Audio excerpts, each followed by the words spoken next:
The OBD port on a Vauxhall Corsa, if we look at the centre dash and we look at the heater controls, the OBD connection port is underneath the heater controls. So if we go down here, you can just about see it there. That's where it's located. Now,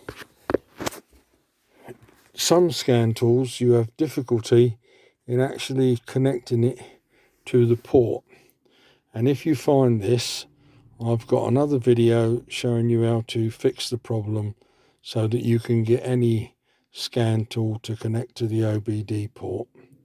So that's it for this one. Thanks for watching. Bye for now.